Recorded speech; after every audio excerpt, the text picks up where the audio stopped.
Hello friends, welcome back. പുതിയ ഒരു അധ്യായത്തിലേക്ക് സ്വാഗതം. അപ്പോൾ ഇന്ന് നമ്മൾ ചെയ്യാൻ പോകുന്നത് ഒരു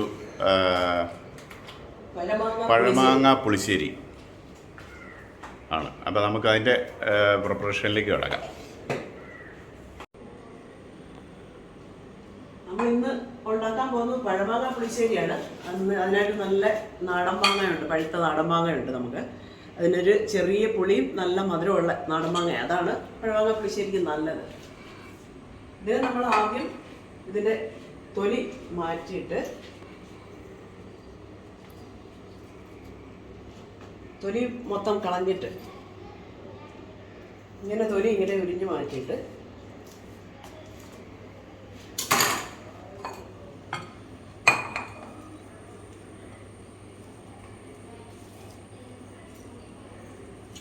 തൊലി മൊത്തം നന്നായിട്ട് ഉരിഞ്ഞെടുക്കണം. ഉരിഞ്ഞെടുത്ത് ഇങ്ങനെ എല്ലാ മാങ്ങയും ഇങ്ങനെ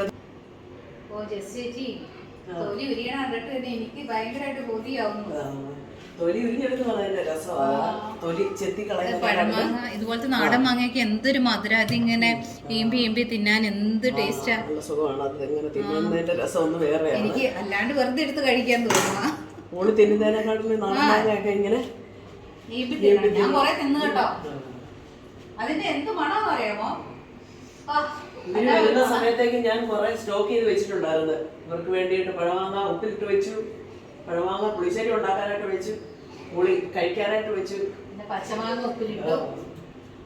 പിന്നെ എല്ലാ ദിവസവും കിട്ടും കേട്ടോ ഇതുപോലത്തെ നാടൻ മാങ്ങ. എല്ലാ ദിവസവും രാത്രിയിൽ മഴ പെയ്യും. ഇപ്പൊ രാവിലെ കുറെ പൊഴിഞ്ഞ് താഴെ കിടക്കും. അന്നേരം ജസ്റ്റ് പോയി അത് എടുത്തുകൊണ്ട് വരും. അങ്ങനെ എല്ലാ ദിവസവും എനിക്ക് നല്ല പഴുത്ത നാടൻ മാങ്ങ തിന്നാൻ കിട്ടും. ഒത്തിരി നാളായി.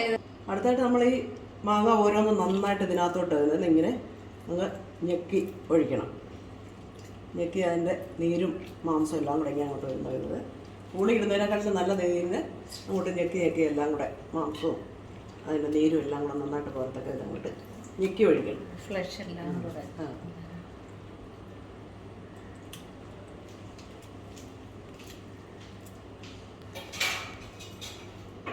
അതിനകത്ത് നമുക്ക് ആവശ്യത്തിന് ഉപ്പ് ചേർക്കുക.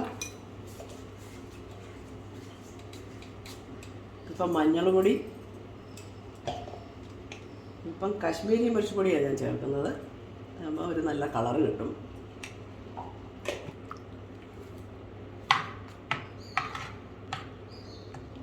ഇതെല്ലാം കൂടെ നമ്മൾ ഉപ്പും മുളകും മഞ്ഞൾപ്പൊടി എല്ലാം കൂടെ ചേർത്ത് നന്നായിട്ട് മിക്സ് ചെയ്തിട്ട് ഇതിനെ സ്റ്റവിൽ വെച്ച് നന്നായിട്ട് വേവിക്കണം. ഇത് നമ്മൾ സ്റ്റവിൽ വെച്ച് ഒന്ന് നന്നായിട്ട് വേവിച്ചെടുക്കണം. അതിന് ഞാൻ സ്റ്റവിൽ വെച്ച് കുറച്ച് നേരം ഒന്ന് ഓൺ ചെയ്ത് ഒരു 5-10 മിനിറ്റോളം വെന്ത് കഴിഞ്ഞ് കഴിഞ്ഞാൽ അത്രയും നല്ലതാണ്. മാങ്ങ അടുപ്പിലിരുന്ന് വേകുന്ന സമയത്ത് തൈര് ഒന്ന് ബ്ലെൻഡറിലൊന്ന് ജസ്റ്റ് ഒന്ന് അടിച്ചെടുക്കുകയാണ്. ജസ്റ്റ് അടിച്ച് മാറ്റി വെച്ചാൽ മതി.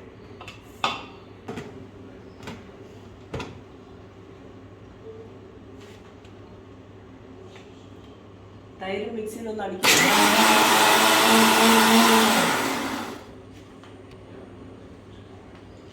തൈര് അടിച്ചെടുത്തൊന്ന് മാറ്റി വയ്ക്കുകയാണ്.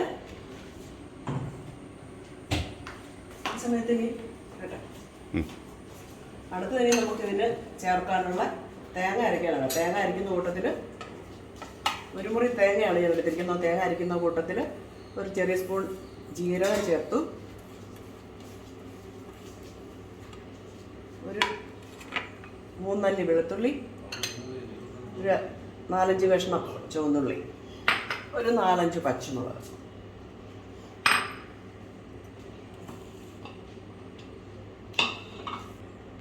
ഇതെല്ലാം കൂടെ നമ്മൾ അല്പം വെള്ളം ഒഴിച്ച് നല്ല മഞ്ഞളും ചേർത്ത് നല്ല വെണ്ണ പോലെ അരച്ചെടുക്കണം തേങ്ങ.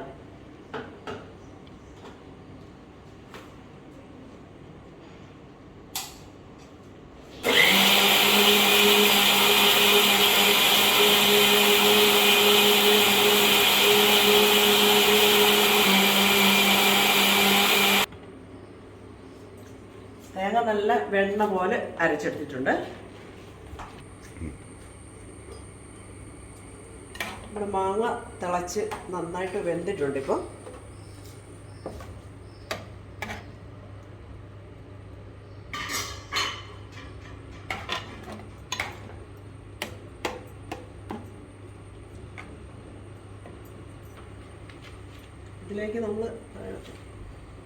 ഇതിലേക്ക് നമ്മളിപ്പോൾ അരച്ച അരപ്പ് ചേർക്കുകയാണ്. തേങ്ങ അരച്ച അരപ്പ്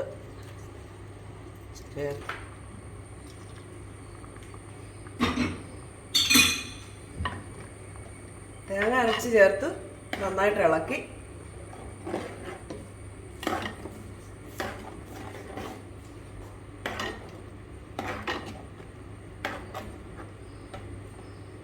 ഈ അരപ്പ് ഒന്ന് തിളച്ച് വരുമ്പോഴത്തേക്ക് നമുക്ക് തൈര് ചേർക്കണം.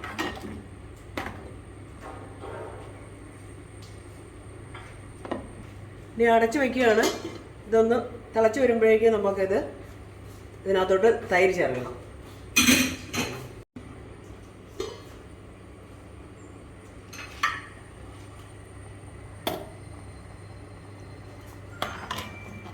അരപ്പൊക്കെ നന്നായിട്ട് വെന്ത് അരപ്പിൻ്റെ പച്ച ചുവയൊക്കെ നന്നായിട്ട് മാറിയിട്ടുണ്ട്. ഇപ്പം ഈ സമയത്ത് നമ്മൾ തൈര് അടിച്ചു വെച്ച് ഇതിനകത്തോട്ട് ചേർക്കുകയാണ്. തൈരടിച്ച് ചേർത്ത് കഴിഞ്ഞിട്ട് പിന്നെ തിളയ്ക്കാതെ നോക്കണം. ഒന്ന് നന്നായിട്ട് ഇളക്കി ചൂടായാൽ മതി.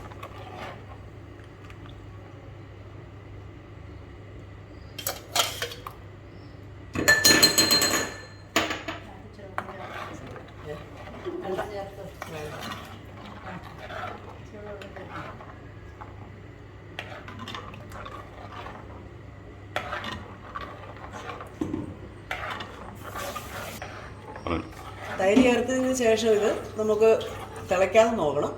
സെമ്മിൽ വെച്ചിട്ട് പതുക്കെ ഒരു 2-3 മിനിറ്റ് ഒന്ന് ഇളക്കി കൊടുത്തേച്ചാൽ മതി. നമുക്ക് കാണാം ഇങ്ങനെ ആവി പോലെ വരുന്ന കാണല്ലോ. അപ്പം അതിൻ്റെ ആവശ്യമുള്ളൂ. തിളയ്ക്കാതെ നോക്കണം തൈര് ഒഴിച്ച് കഴിഞ്ഞാൽ. പിന്നെ അടുത്ത് നമുക്ക് കടുക് പൊട്ടിക്കാം.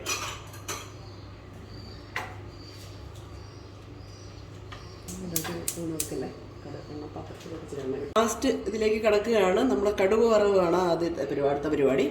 എന്നിട്ട് ഞാൻ ഇത് സോസ്പാൻ വെച്ചു. അത് ചൂടായിട്ടുണ്ട്. അതിലേക്ക് വെളിച്ചെണ്ണയാണ് ഒഴിക്കുന്നത്. ഒരു 2-3 സ്പൂൺ വെളിച്ചെണ്ണ ഒഴിച്ചു.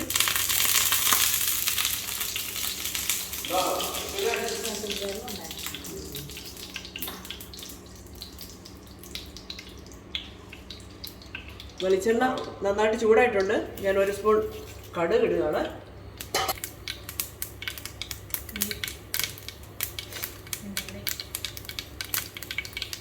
കടുക് പൊട്ടി.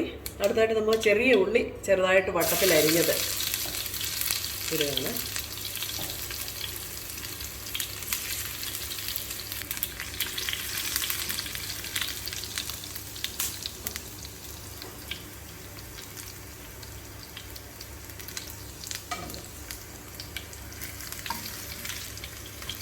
മൂക്കട്ടെ.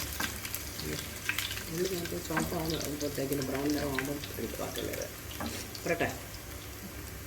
ഉള്ളി ബ്രൗൺ നിറമായിട്ട് വരുന്നുണ്ട്. അപ്പോഴേക്കും നമ്മൾ മുളക്, വറ്റൽമുളക് മുറിച്ചിട്ട് അതിന് ശേഷം കറിവേപ്പില 2-3 തണ്ട് കറിവേപ്പില ഇട്ടു.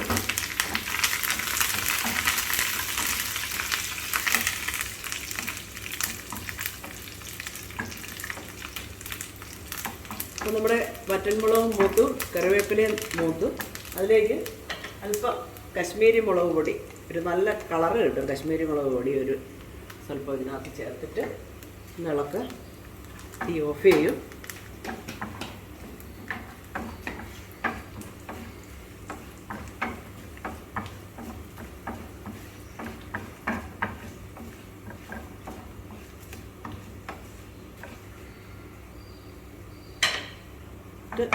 ഇത് ഇതിൻ്റെ മുകളിലേക്ക് ഒഴിക്കുക.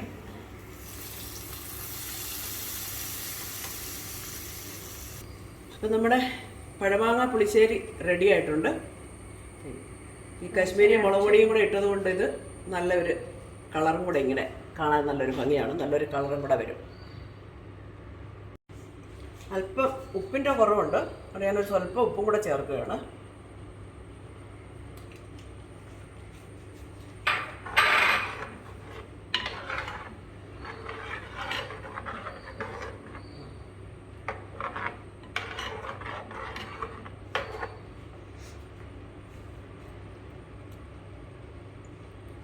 വന്നേ അപ്പച്ചാൻ വന്ന് ഇതിന്റെ ടേസ്റ്റ് നോക്കിക്കേ. പഴമാങ്ങ പിന്നെ പുളിശ്ശേരി എല്ലാം റെഡി ആയിരിക്കുകയാണ്. അതിൻ്റെ ടേസ്റ്റ് ഒന്ന് നോക്കാൻ വേണ്ടി ഞാൻ വന്നിരിക്കുന്നു. അപ്പം എല്ലാവർക്കും വേണ്ടി ഞാനിതൊന്ന് ടേസ്റ്റ് ചെയ്യുകയാണ്. ടേസ്റ്റ് ചെയ്ത് നോക്കിയിട്ട് ഞാൻ പറയാം. അപ്പം നല്ല ചൂടുണ്ട്, ചെറുതായിട്ടൊന്ന് മാറ്റി വെക്കുന്നു.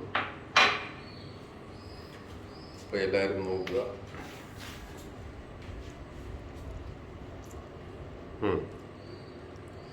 ഉപ്പ്, പുളി, മധുരം എല്ലാം ഇതിന് വന്നിട്ടുണ്ട്. പ്രിയപ്പെട്ട പ്രേക്ഷകരെല്ലാം ഇതുപോലെ ഒന്ന് ചെയ്ത് നോക്കുക. Okay, thank you. അപ്പോൾ നമ്മുടെ പഴമാങ്ങ പുളിശ്ശേരി അങ്ങനെ റെഡി ആയിട്ടുണ്ട്. നല്ല സൂപ്പർ ടേസ്റ്റിൽ. ഇത് നമ്മുടെ നാടൻ മാങ്ങയൊക്കെ വെച്ച് കഴിയുമ്പോഴത്തേനും നമുക്കിപ്പോൾ അയർലൻഡിലൊക്കെ ആകുമ്പോഴത്തേനും നമുക്ക് കിട്ടുന്ന മാങ്ങയൊക്കെ ഇത്രയും ടേസ്റ്റൊന്നുമില്ല. ഇവിടെ നാട്ടിൽ നല്ല നാടൻ മാങ്ങയൊക്കെ വെച്ചിട്ട് അങ്ങോട്ട് ചെയ്യുമ്പോൾ ഉള്ള ടേസ്റ്റ് എന്ന് പറഞ്ഞു കഴിഞ്ഞാൽ ഉണ്ടല്ലോ, അതാ കടുക് വറുത്തൊക്കെ അങ്ങോട്ട് എടുക്കുമ്പോഴത്തേനുള്ള മണവും വെളിച്ചെണ്ണയിൽ കടുക് വറക്കുമ്പോൾ ഉള്ള മണവും എല്ലാം കൂടെ കൂട്ടി പറഞ്ഞറിയിക്കാൻ പറ്റത്തില്ല, അത്ര ടേസ്റ്റാണ്. അപ്പോൾ നമുക്ക് അടുത്ത വീഡിയോയിൽ വീണ്ടും കാണാം. നന്ദി, നമസ്കാരം.